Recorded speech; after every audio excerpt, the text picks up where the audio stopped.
Hey everyone, and welcome back to The Explainer. Today we're taking a highly focused, totally objective look at a pretty fascinating, data-driven mystery, the Godfrey Phillips India Ltd profit paradox. Seriously, if you love digging into the numbers to find the real truth behind a stock, you are going to love this one. Let's just jump right in. Welcome to Stress-Free Investing Analysis Personal Notes. I am not a SEBI-registered research analyst or investment advisor. Investing in the stock market involves significant risks. The data and charts shown are based on public information in my personal research notes. Please do not treat this as a buy or sell recommendation.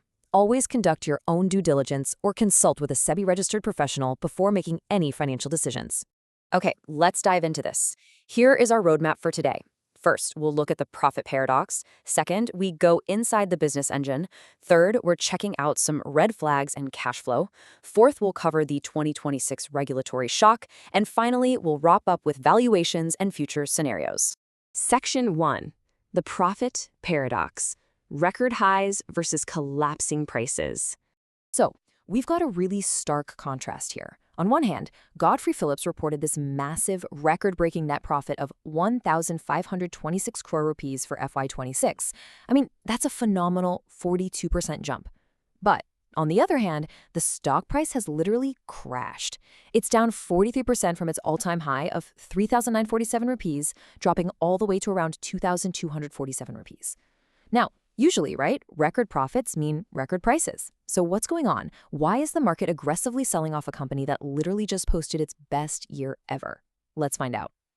Section 2. Inside the business engine. Why it was a market darling. Looking at these profitability metrics, it's pretty obvious why the market absolutely fell in love with this stock. The return on capital employed, which is basically the bang they get for their invested buck, is sitting at around 32%. That is way above their cost of capital. Add in a super healthy 24% EBITDA margin and compounding profits of 24% every single year for half a decade. I mean, you've got numbers that easily justify a premium valuation. And it's not just the numbers. Those stellar metrics are protected by an incredibly powerful business moat. First up, they've got an exclusive partnership with Philip Morris International to manufacture and distribute Marlboro here in India. That gives them access to the world's #1 cigarette brand with absolutely zero brand building costs. Second, their balance sheet is practically bulletproof. We're talking zero debt and a massive 3,047 crore rupees in net cash and investments. On top of that, the regulatory barriers to entry are huge. Getting a new manufacturing license is effectively banned. And finally, they made the tough but honestly highly profitable decision to exit their loss-making 24/7 retail business, which really cleaned up their bottom line. Section 3. Red flags and cash flow. The earnings quality concern. Okay, so things look great on the surface, but I want you to consider a really simple question. If profits are up so significantly, where is the cash? This is absolutely crucial, guys. We're looking at the discrepancy between the reported earnings you see on an income statement and the actual money sitting in the company's bank account.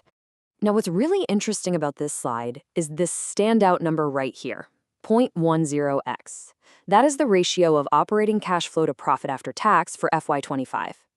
To put that into perspective, historically, this company averaged a ratio of about 0.60x. Dropping all the way to 0.10x basically means that for every 100 rupees of profit they reported, only 10 rupees actually entered the business as operating cash. So they're building these mountains of paper profits, but actual cash molehills. It's a severe red flag for earnings quality. And when you look at the rapid collapse of operating cash flow, it is honestly pretty striking. Back in FY23, operating cash flow was a very healthy 736 crore rupees. But by FY24, it more than halved to 290. And then in FY25, it plummeted to just 107 crore rupees. Now, I want to be very clear about this. We are not talking about accounting fraud here. But it is a severe working capital drain that we absolutely need to understand.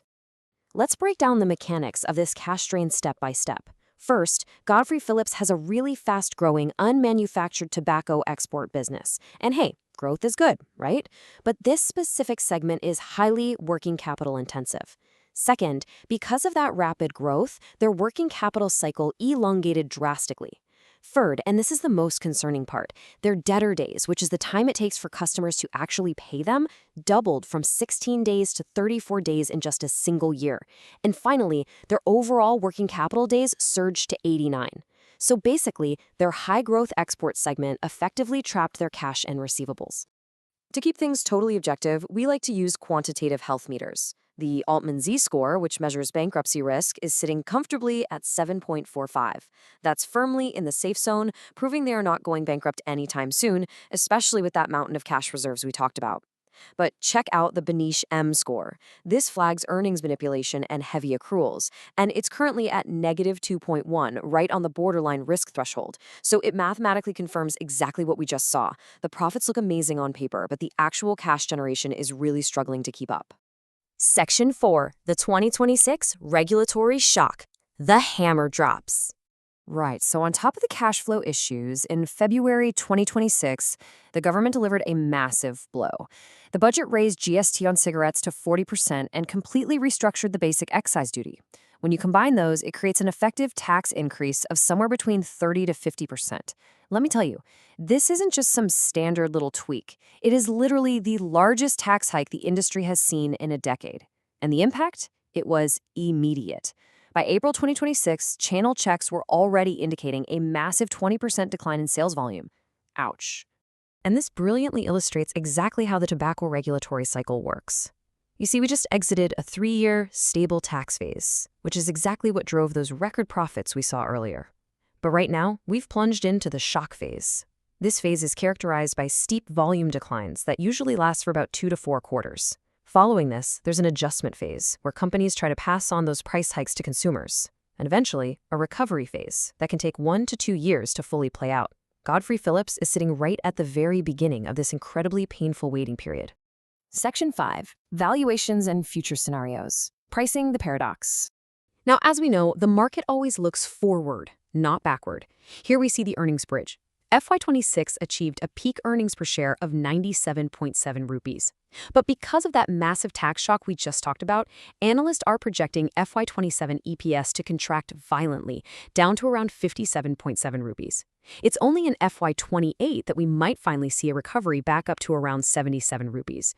So the market sold off the stock because it realized FY26 was peak earnings, and a severe, undeniable contraction is coming right for them. Based on all this data, we can neutrally lay out 3 different valuation scenarios. If the tax hike permanently destroys volumes and illicit trade takes over, our bear target sits at 675 rupees. But our base case, which assumes volumes slowly recover in the second half of FY27, puts the fair value at 1,694 rupees. And even the optimistic bull case, assuming a really rapid recovery, only hits 2,619 rupees. Notice something here? Our base target of 1,694 rupees is still significantly below the current market price of around 2,247. So what's the final takeaway from all of this? Well, Godfrey Phillips is undoubtedly a high-quality business protected by incredibly strong moats, but it is currently enduring a severe regulatory stress test. At the current price, the safety margin is simply too thin for comfort. The data suggests the optimal accumulation zone is actually somewhere between 1,800 and 2,100 rupees. That is where the risk-reward ratio actually starts to make sense for a patient investor who's willing to wait out the FY27 storm for the potential FY20 recovery. Before we wrap up, a quick but important disclaimer. The analysis shared in this video is for educational and informational purposes only. I am not a SEBI-registered research analyst or investment advisor. Investing in the stock market involves significant risks. The data and charts shown are based on public information and my personal research notes. Please do not treat this as a buy or sell recommendation. Always conduct your own due diligence or consult with a SEBI-registered professional before making any financial decisions. If you found this deep dive helpful and want to stay updated with more stress-free investing analysis, please hit the subscribe button and press the bell icon so you never miss an update. I want to hear from you. Which Indian-listed company should I analyze next? Drop the stock name in the comments below, and it might be the subject of my next video. Thank you for watching, and keep your investing stress-free investing.